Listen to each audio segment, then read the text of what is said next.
Remember searching SingleMuslim.com proudly sponsors Single Muslim Live.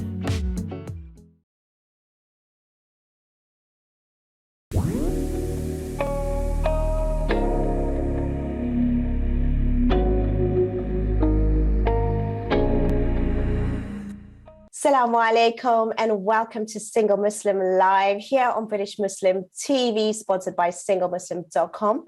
I'm your host, Fahima Mohammed, and I want to welcome all of you, whether you're streaming on Sky Channel 752, Facebook or Twitter. A very, very warm welcome from all of us here on British Muslim TV. Again, I want to advise you and also remind you that you can join in the conversation tonight, and you can do so by calling in directly to our studios today on 01924231083. Make sure you do ask the bill payer's permission, as standard network rates do apply. However, if you want to send a message for free on our WhatsApp service, you are most welcome to do so. And I can also keep you anonymous if you wish for that to happen as well. And that number is 07585835150.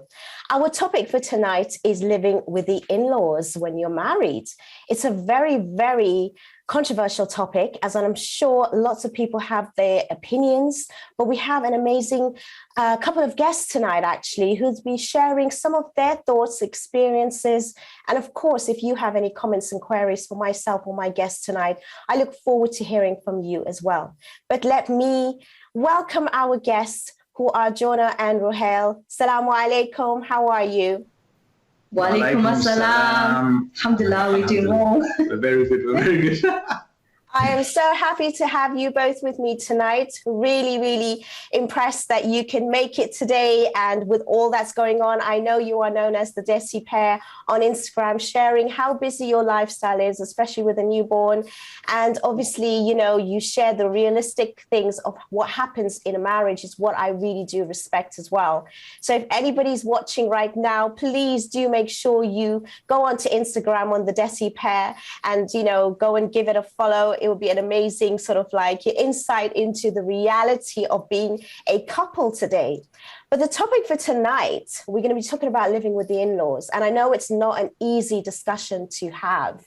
And we're here going to obviously do it with respect, but at the same time, we do need to hear some home truths, not just for, you know, name calling or, you know, calling out certain actions and behaviors, but I think on both parts, whether it's the spouses or whether it's the in-laws, we need to share some home truths so that we can actually better our households and we can actually have, you know, much better setup and layup if it is going to happen in that way. Now, before we go into the conversation, we'll start with the lovely lady, Jorna. Can you tell me a little bit about yourself first and, you know, what exactly you do and obviously a little bit story background about yourself? Absolutely. Well, hello everyone. Assalamu alaikum. My name is Jorna. I play many roles in life in this house. First and foremost, I'm a mother, which is by far the most important thing to me and us. We are new parents and we have a 1-year-old son, alhamdulillah. And on the side, so as much as being a full-time mum, I'm also in the marketing space. So my official title is a growth consultant. I help businesses scale up, find solutions to any problems that they may be having.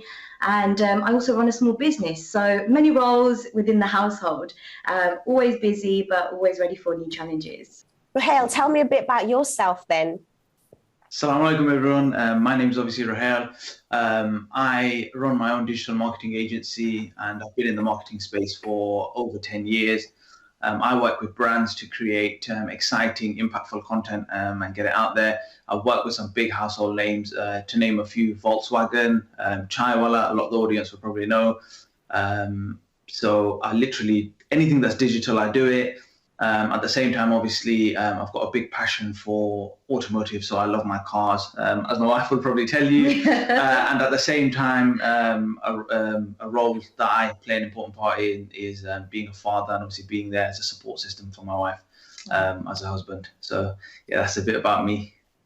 Lovely. Thank you for sharing that insight. I think it's really important to hear real life stories and what is possible and what isn't, because we have so much going on Instagram. We have so much that's going on just generally on social media, which only gives a snapshot of the reality of life. But, you know, to actually share a story more than a second and a minute, and to give a whole conversation about the realities. Now, I know that you've been married for a few years, just under 5, and obviously you did start off, already forgotten, you did start off, living with the in-laws. Could you explain to me how was that experience? And I think, obviously, when we're living with the in-laws, we are generalizing here, but I'm sure that in most cases, it's the woman that moves in with their husband's family. So that's how it works, for everybody else that's listening and probably want to just clarify that. So, Jorna, how was that for you? Was that something that you discussed beforehand as a couple? And what was your thoughts about it? What was like some of the advice that was given to you maybe by parents or friends? Or is it just the norm now in the Muslim community that, in certain couples, it's quite expected to live with the in-laws? So what was your kind of thoughts about it, fears, worries, or any sort of excitement if you had any? Yeah, great question, Fahima. Thank you so much. Well, firstly, I would like to disclose that our experience does not basically dictate what will happen in a marriage. So if you're not married and you're looking to get married, please don't think that this is literally the only way forward. These are just some of our experiences that we'll be discussing. We also come from the South East background. So we are Bangladeshi. So obviously our experiences will also be a little bit different due to culture. But in general, when my husband and I got married, I moved in with my in-laws, and it was a really pleasant experience. It wasn't something that we majorly discussed per se. However, it was a conversation that did pop up, and I mean, I'd been living out prior to that, so I was really open to the idea of living with in-laws. And obviously, I'd met his mum and dad during, the talk. So obviously, within the Bangladeshi community, you have your talks, you get to know the family, and so on. And yeah, I absolutely loved the family, and I had no kind of problems moving in with my in-laws. And actually, I was really looking forward to it. My husband also has sisters. So for me, coming from a family with no sisters or no cousin sisters in that sense, I was really excited. I mean, I was looking forward to starting a new life, and also starting a new life with my in-laws, because as much as marriage is for, the couple, marriage extends further than that, doesn't it? Yeah, 100%. It's more of a triad, because end of the day, you're living with your husband, getting to know your husband, but then you also have to accept that he has family, and you have to get to know their family. And that's how it is within our culture. So to answer your question, yeah, I was really looking forward to moving in with my in-laws, and my initial experiences were absolutely fantastic. I had a really good time. Yeah, I'd agree. I think we spoke about it briefly. Yeah. And yeah, we were just looking forward to it. Well, do you think also when it comes to the husband, it's basically, I would say having all under one roof, your mom, your family, and then now you bring your wife in. So it's pretty much very easy for men in general, do you think? Or do you think there is some awkward moments? What was your experience, Ruhale? So to be honest with you, that's a very good question. I'd say it's definitely easy for men, because it's almost, you don't have to do any of the hard work. There's no legwork required. You're literally opening up a space and slotting someone in there. That's the basic side of it. But at the same time, I'd say there's definitely the build up and sort of the expectation that you have against your family in regards to when you bring that new person in. So there are a few, obviously, awkward moments that pop up, and obviously, in my experience, there have been. Obviously, I can give some examples, but I think it's best that we say that there were a few awkward moments, and it was not what I expected. Yeah, no, of course. We're definitely going to get into those awkward moments, and you are going to share with us those examples. I'm really looking forward to hearing that. Yeah, but the thing is, do you feel also that you also, as much as it's easy for you, but when you're around your family, Ruhale, you can be yourself, you can be lazy, or you can be rude, or you could be like, whatever. But as soon as your new wife comes in, did they actually comment that, oh my God, he's behaving differently, he's acting differently, he's in his best behavior, especially at the very beginning, wow. Just to like, how was that for you? Yeah, to be honest with you, I think, again, that's a lovely question.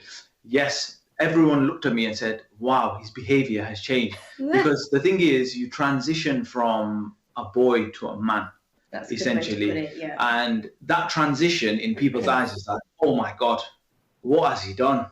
It's like, it's so different for everyone to see that immediately. They've been used to seeing you for, let's say, 20 plus years, act a certain way. And all of a sudden, you're acting a complete different way, and you've got certain manners, and your etiquettes are obviously, they begin to come out a lot more.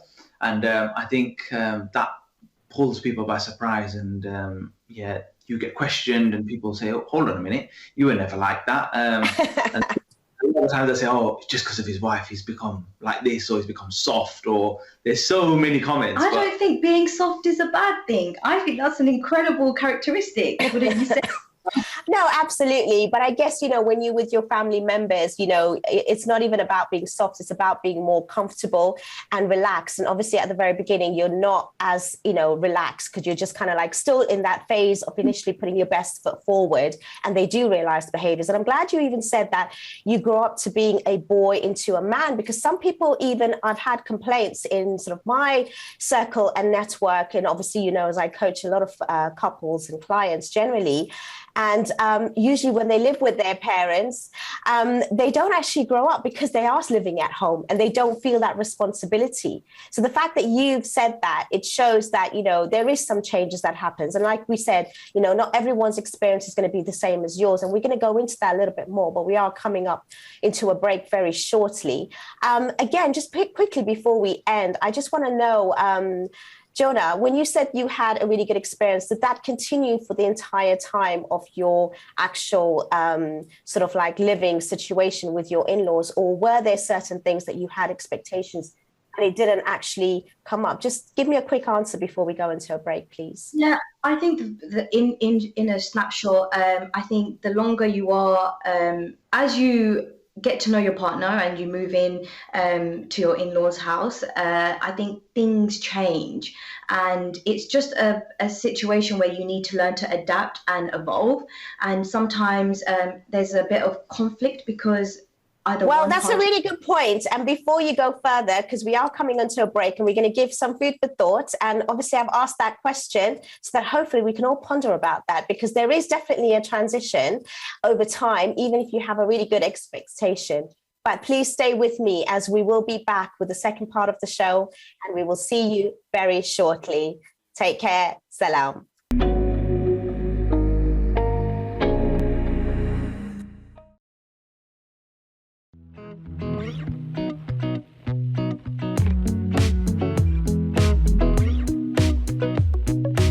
With 3 million members searching, SingleMuslim.com proudly sponsors Single Muslim Live.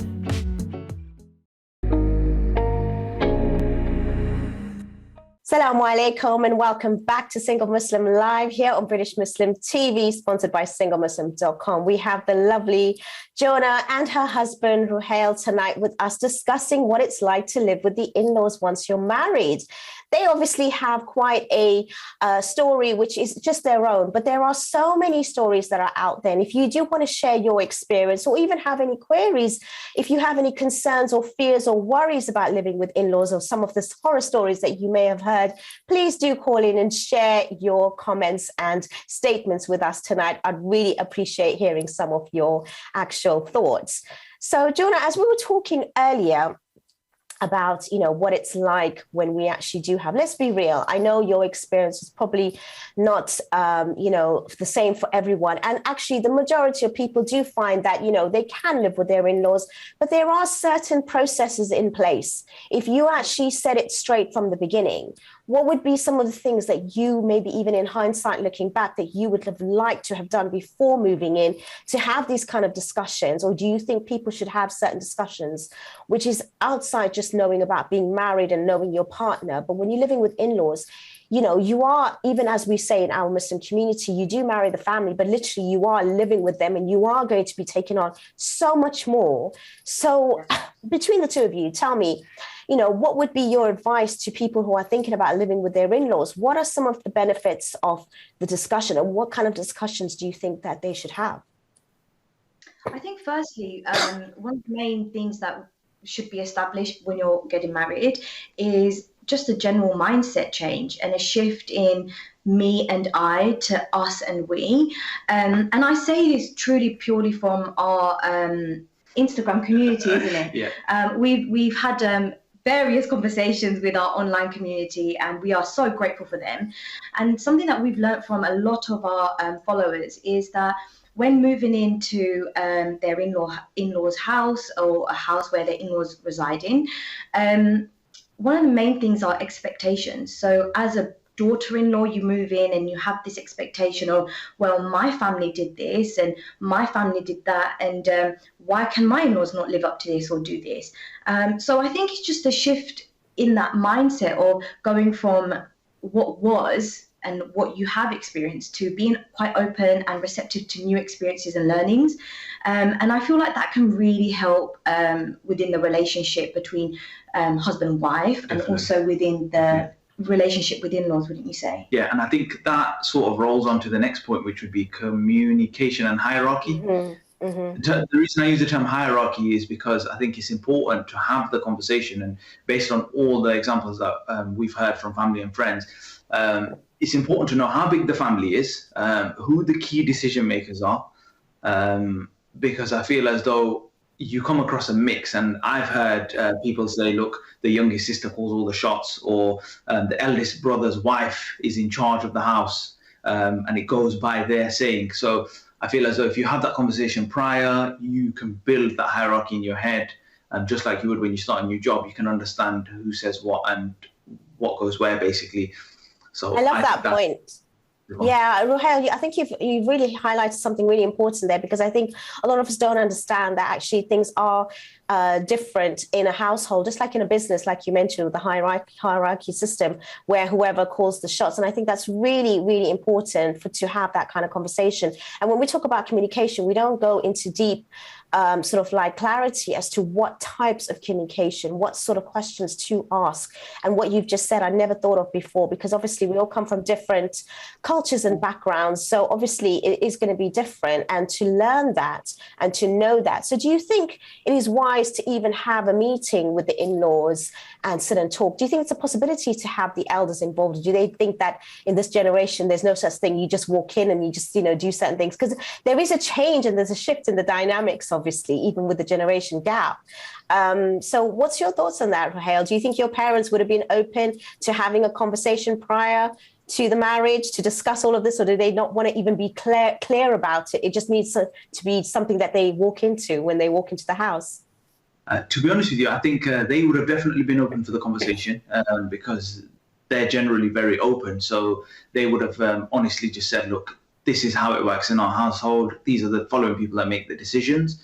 However, what I can say is, based on other examples I've been given, people have had the conversation, but the conversation was not accurate. So they'd say, look, the following people not, they then are put in the actual scenario, and when it's reality, literally nothing matches up. So they are shocked and they think, oh my God, why did I even bother having the conversation? So I think it can swing both ways. However, as we said, it depends on, I wouldn't say luck, it depends on your situation. But at the same time, people change. So that's a big one. Absolutely. No, I think it's really important. And I think also if we do have these conversations, and are parents willing to compromise as well, because there has to be a bit of, give and take, and maybe, them feeling that it's their household, they've lived for 20 or 40 odd years in a particular way, and a new person comes in, are they also willing to compromise with the changes. I'm going to give you some food for thought with regards to that. And we will come back to Jorna and Ruhale with regards to more questions. But please do share your thoughts with us on the WhatsApp group. If you want to send in your messages, make sure you send it through. It's absolutely free and we can keep you anonymous. We also have our platforms on Facebook and Twitter. If you want to send any messages, I can actually read it out and also keep you anonymous there. But again, if you want to call in, it would be lovely to hear your thoughts. Having a very interesting conversation. And I have to say, it's not an easy discussion to have. And I do appreciate Ruhale and Jorna tonight to actually share their experience, especially talking about the subject. I'm sure your in-laws and your parents are watching tonight as well. And here it's just to give a little bit of learning, because sometimes we just don't see what's going on. And it's just to really understand. We do actually have a question for you. I think it's mainly for you, Ruhale. It's an anonymous caller that's kind of like sent in a question saying, loving the show tonight, guys. As a non-Muslim, single, 28-year-old male who still lives at home with his parents, he wants to know, did anything majorly change when your wife moved in with yourself and your family? So we have people watching from all different types of background, which I want to just say thank you so much for that question and also sending it in. What was your response to that, Ruhale? To be honest with you, I think a fair bit changed. But I think probably the biggest change would be sort of where I was positioned within the family. I think because obviously me being the youngest, all of a sudden, as I said, obviously I went from being a boy to a man. I feel as though the respect was then shown. So being the youngest, I was considered. However, upon being married and obviously bringing in my wife into the house, it was the respect just automatically went up. And no matter what the situation was, it was, okay, we have to consider him because he's married. We have to consider him and his wife. So I feel as though that is potentially the biggest change. And obviously amongst that, there are a few other smaller changes, but I'd say that's the most significant, wouldn't you say? Yeah. Yeah, definitely. What were the other small changes? Come on, we might as well just go into it while we can right now. No point holding back any longer. To be honest with you, there were things like, obviously you had the whole... Oh, Fahima, you're really poking today, aren't you? You had the whole Definitely, I warned you. At the same time, I think what changed was the sort of perception towards me. I feel as though when, for example, we were together in the house, let's say we're sitting together, I feel as though my parents were a little bit back offish, just because obviously it's very different. Normally it's they would be up in my business, sitting next to me, even if they were in a relaxed environment. But at the same time, because obviously I brought in my wife, immediately it's almost like there's a shield that's put up, and then I get that from the perspective of obviously that respect is shown, so that I feel as though it draws in with that. At the same time, I think the changes were sort of the cooking side of things. You knew I was going to bring that one up. Fair enough. Look, well, I'm going to ask you straight because, I mean, do you feel that you could actually be romantic then or not? Or did you have to only be like that in your bedroom? And I mean, even just affectionate by holding hands and, cuddling and stuff like that. Because I know with your family, it's very different in the Muslim community as well, generally. So, how did you manage that? To be honest with you, I feel as though we didn't manage. Yeah. Okay, we didn't manage. And I think as though let's just be honest. At the same time, it's sort of the cultural shift that is brought in. The expectation is all of a sudden, look, you can't do anything. Even the basic of sitting too close was. Oh, this no, this is not allowed. God, yeah, this is not allowed. Oh my gosh, this is haram. Okay. Literally. But I just want people to know as well. This is our experience within our culture and with our in-laws, of course. Because there's plenty of people that I know, there's plenty of examples where literally no matter their cultural difference, literally they can sit next to each other, put their legs on top of each other, whatever extreme you want to go to. But I feel as though in terms of sort of showing the romantic side, it's definitely difficult. I think that is a really good question, actually, because romance is completely different in my household when my husband is there. his in-laws versus when I'm with my in-laws. I would say my family are quite modern. They're quite accepting towards romance. They understand what the younger generation go through, and in comparison to say my elderly in-laws who are a bit more different, their views are a bit more of a traditional mindset, yeah, absolutely, that's a perfect traditional word. mindset in comparison to my in-laws, so my wife's parents. They're more, I'd say, modern, because even the basics of coming with flowers and feeding your wife maybe chocolates as an example in front of them, it's not something that's like, oh my God, what is going on here? Yeah, my mum participates. Yeah, she participates, and she ended up taking the That is so interesting. I'm glad we did open up this topic, and we're actually going to go into it a little bit deeper, but we are coming into another break very shortly. And I just want to say thank you so much for sharing that. It's not easy to speak about this. I just want to say that again. And you both are really brave and really honest. And it's going to be a really raw conversation, obviously, with my questioning. But hopefully we're going to have so much more to discuss when we come back. Please do stay with us. It's going to be much more exciting conversation, much more deeper into the actual topic. But make sure you send in your questions. And I appreciate the one that was sent before. And then we'll see you in a few moments. Bye.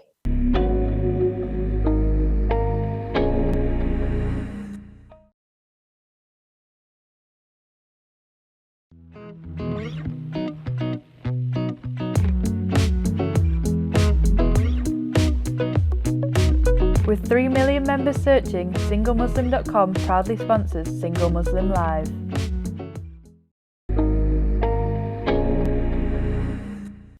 Assalamu alaikum and welcome back to Single Muslim Live here on British Muslim TV, sponsored by SingleMuslim.com. We're having a beautiful conversation with my lovely guests tonight, Jorna and Ruhale, discussing living with the in-laws. And we actually do have a caller online.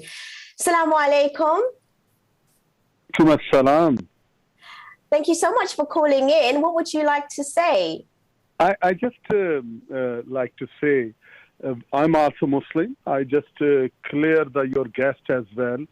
Is modern, she just mentioned modern. My family is very modern, and we openly talk about and love. I don't think so. This is, sorry to say, please don't take a wrong way. My family, I just give you background. My father is a chartered accountant, and my sister is doctor. I'm from Pakistan. But it's no modern, if you love front of, explain your love. It's just how you brought up. If you are proper in follow the Quran and Sunnah, you absolutely right. You can help your wife and you as like a partner. But certain thing, you have to draw the line. When kids are sitting or families are sitting, so as a respect, or you don't very openly, how I have a white people, my friends as well. When they come to our house, they suddenly, I don't want to go details to it, but Alhamdulillah, our culture is, our Islam saying different things. So please, just is no modern or non-modern. It's just our Islam. What Islam said is Islam is a one. So we follow our Prophet's what he says. Thank you so much. I hope you understand. I try to explain to you and you don't mind. Absolutely. Firstly, thank you so much for calling in. Your response has been absolutely fundamental to our conversation. Maybe us using the term modern and traditional is completely incorrect. So to rephrase that, absolutely. I think with my husband and I anyway, because that's all we can talk about. This is our experiences. We do have respect within the household. We know exactly where the line is. We know where the line is. So if I sit like this with my husband, in some families, because of culture, it might be deemed as too intimate, and it may be something that shouldn't be done, or so on. Whereas within other families, this is perfectly fine. So when it comes to kind of Islam and its teaching with kind of a romantic relationship, our Prophet, peace be upon him, does suggest that you should be romantic with your wife, you should love your wife, you should respect your wife. At the same time, I feel as there's different aspects to it. So I do agree with what the brother's saying. However, what I can say in argument is there's obviously a line that you have, and at the same time, showing love can be you sit with your wife next to her and you want to show that you enjoy. However, to some people that are traditional, they can deem that as, oh my God, they're sitting in the same room. That just goes down to understanding one another's love language, isn't it? Exactly. So that's why there's a very fine line. And at the same time, Islamically, obviously, our Prophet believed that he would show his love in different ways. It could be through feeding his wife.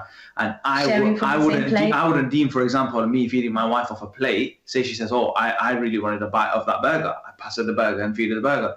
I don't think that's stepping over the boundary. And I think that's respectful because I'm just giving someone food. I'm giving my wife some food. And if someone sees that as, oh my God, they're breaking the rules, etc.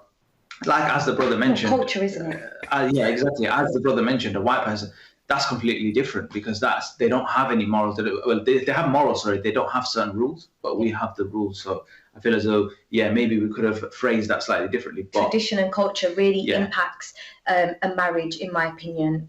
When you look at an Islamic a marriage that follows just Islamic fundamentals and the foundations, I would say in this day and age it's completely different to a marriage with two Muslim people with culture and tradition. And unfortunately sometimes that goes into the second point, which is there's a lot of pick and choose. So that's why we decided not to go into too much detail with that, because it's a lot of selective behavior and beliefs.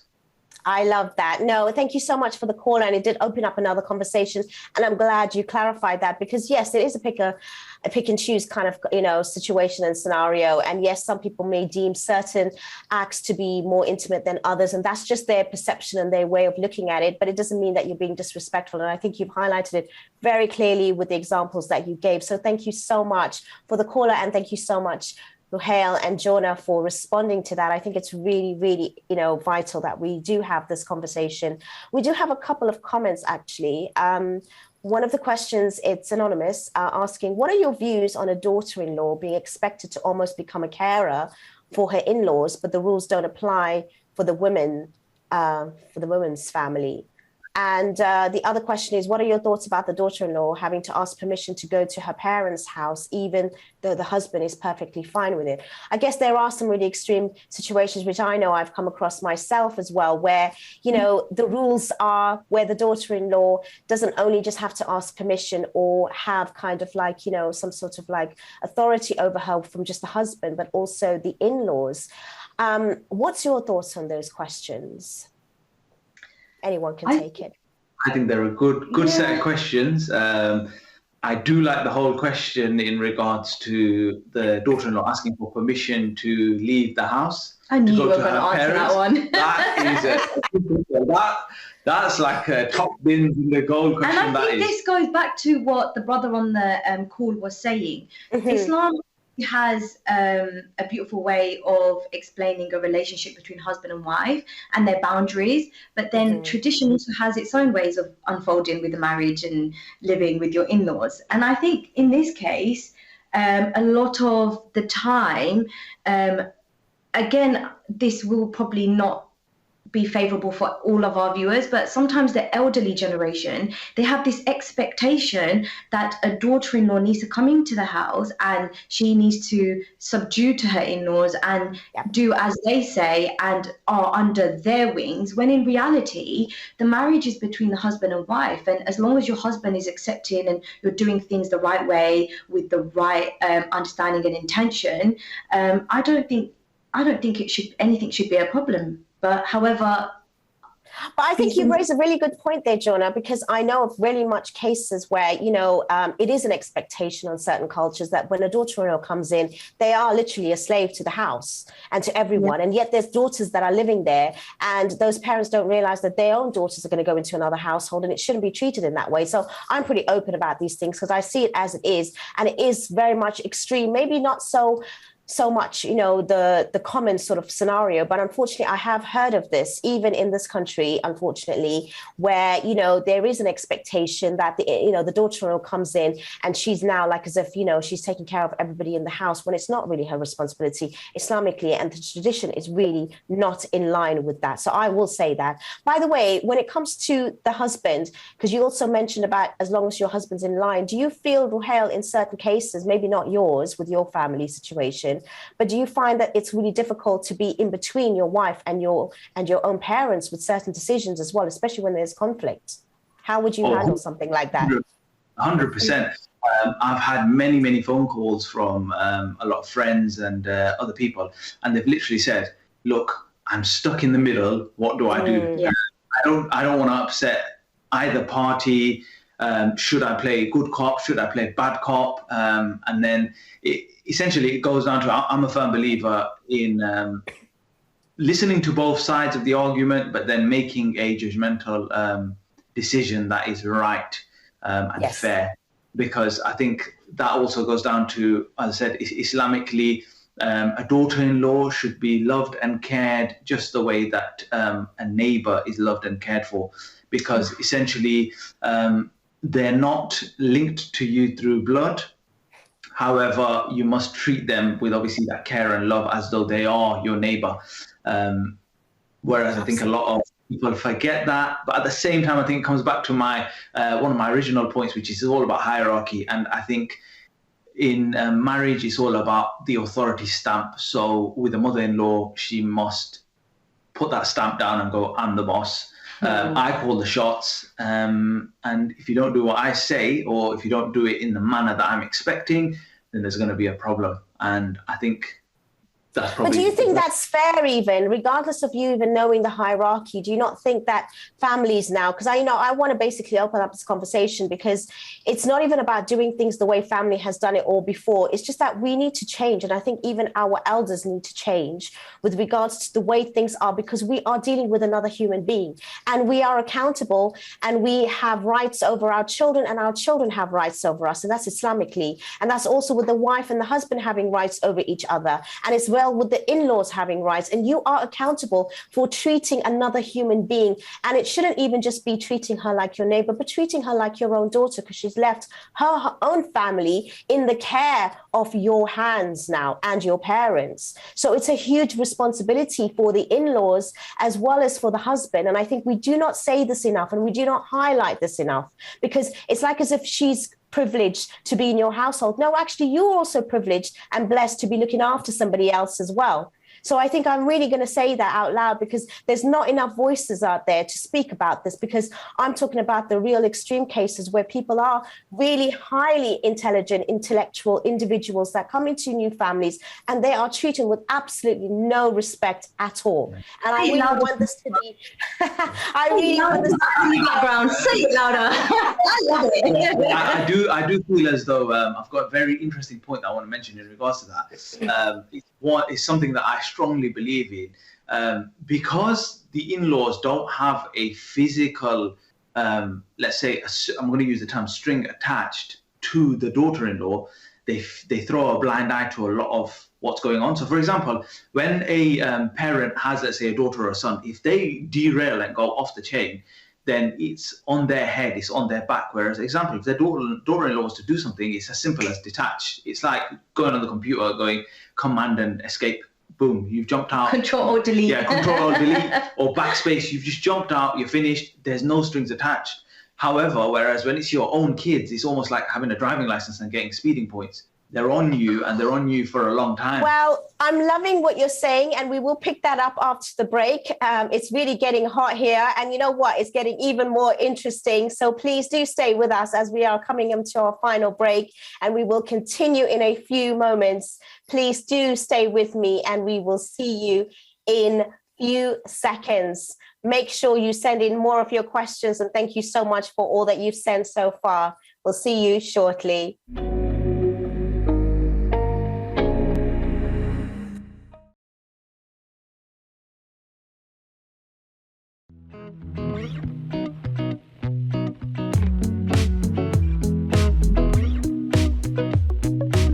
With 3 million members searching, SingleMuslim.com proudly sponsors Single Muslim Live.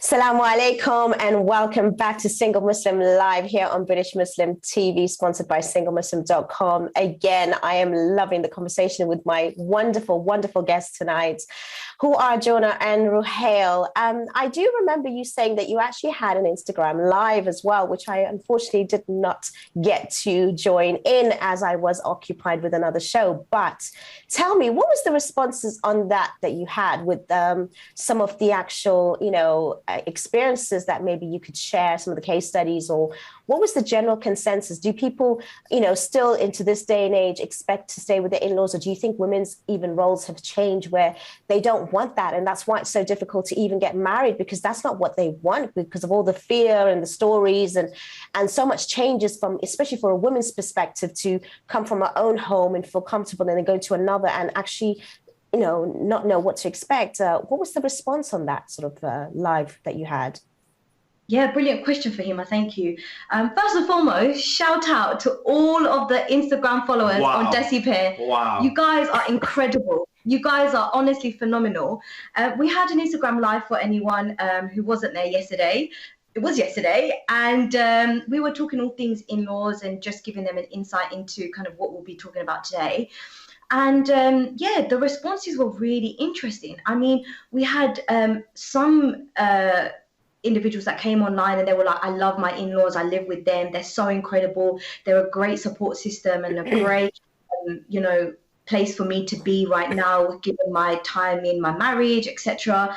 And then there was the other hand of people who were like, oh, okay, it's a really difficult relationship and we don't see eye to eye and I'm a slave in the house. And I mean, there was a lot of that. There was some common trends, shall we say, but definitely from the good side, the points that we found were childcare and food. I was about to say that actually. And what about even finance? Because you can save a lot, or even though you're contributing, it's not the same as when you have your own. Do you think it's a good idea to even think of the benefits, where it can help a new couple who's young to start off and, live with the in-laws and, build themselves? Or do you think it's unfair to even put that burden on them? Because, do even grandparents babysit even like before? Do they expect even the daughter-in-laws to do everything for them?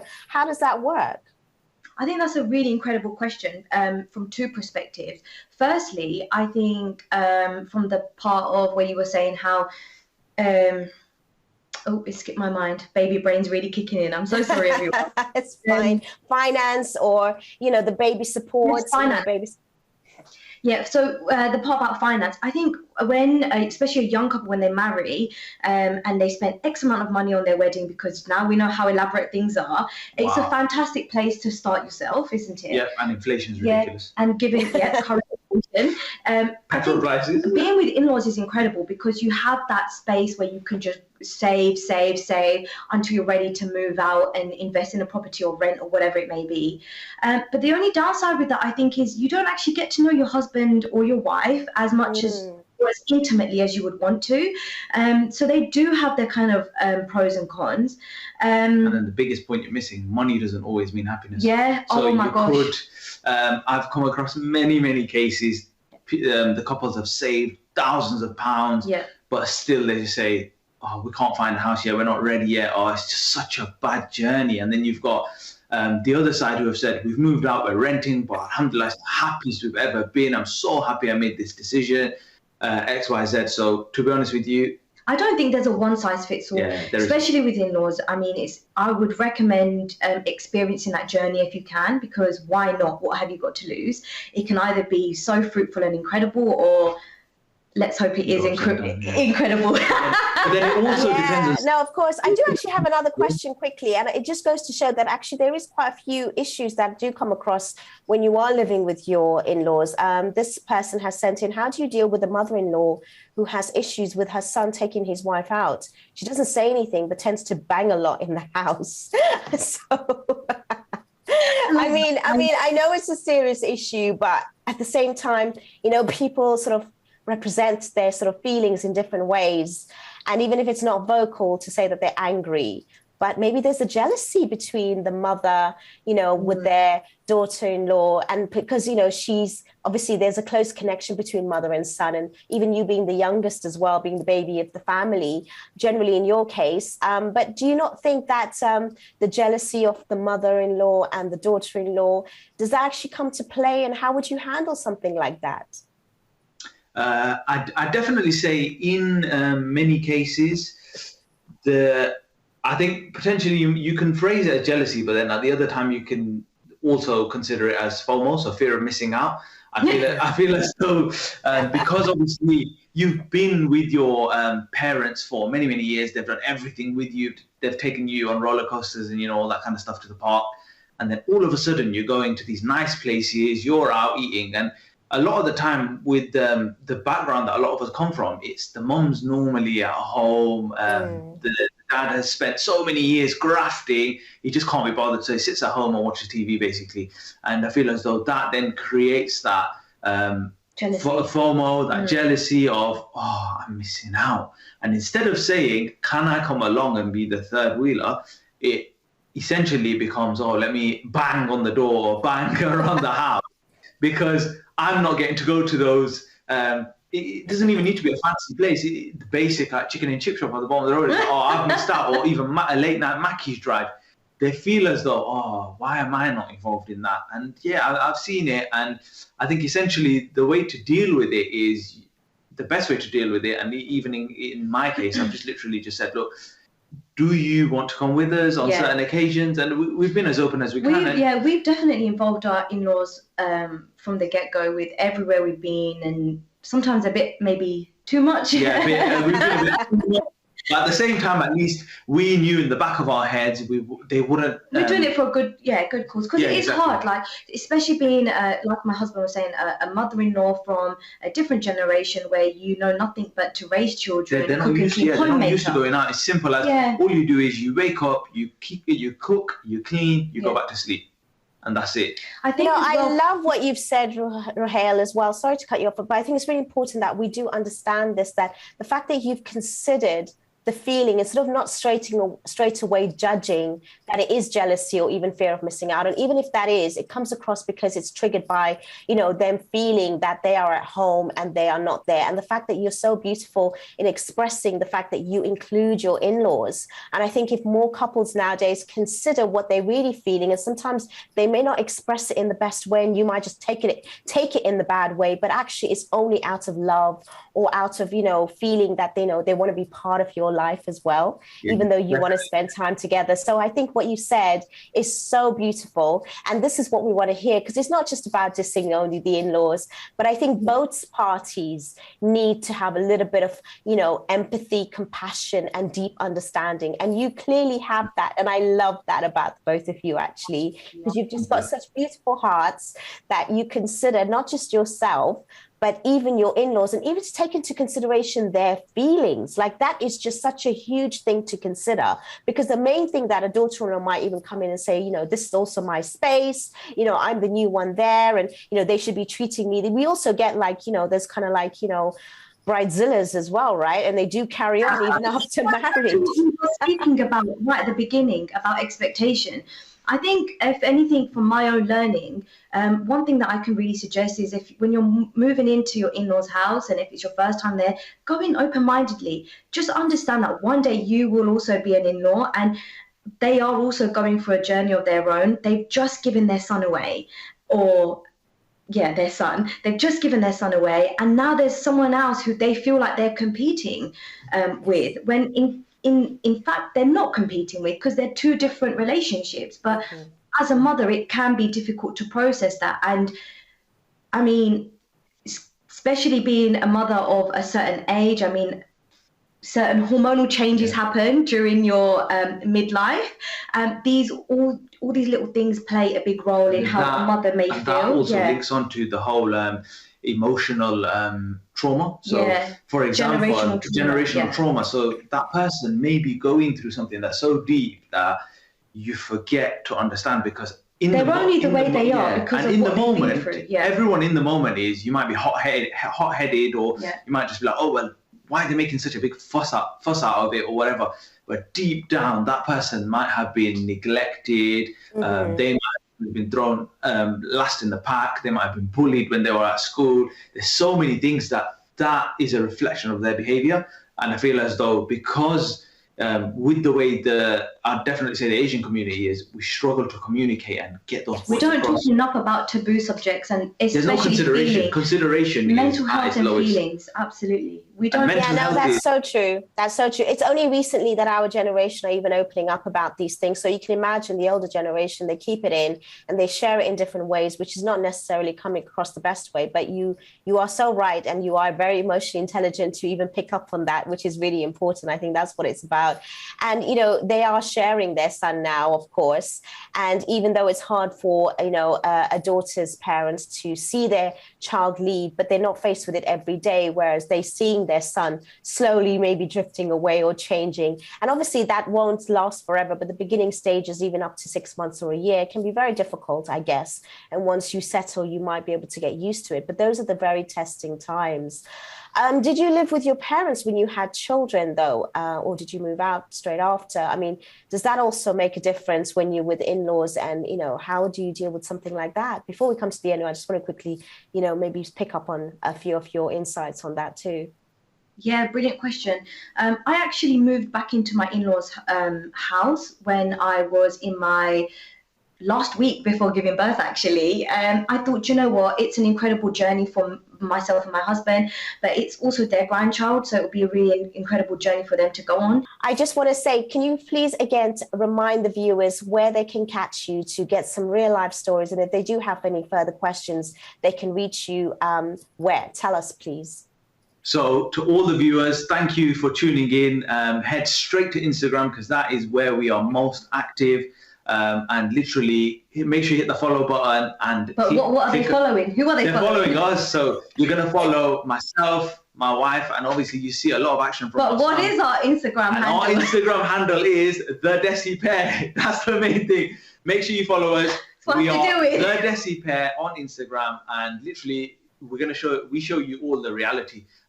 We don't fake things up. We just like to show you exactly how it is. The things we enjoy. Thank you so much. I really appreciate both of you being with us tonight. Thank you everyone for watching and all your messages, calls, and inshallah we'll be back same time next week. Assalamu alaikum. Good night.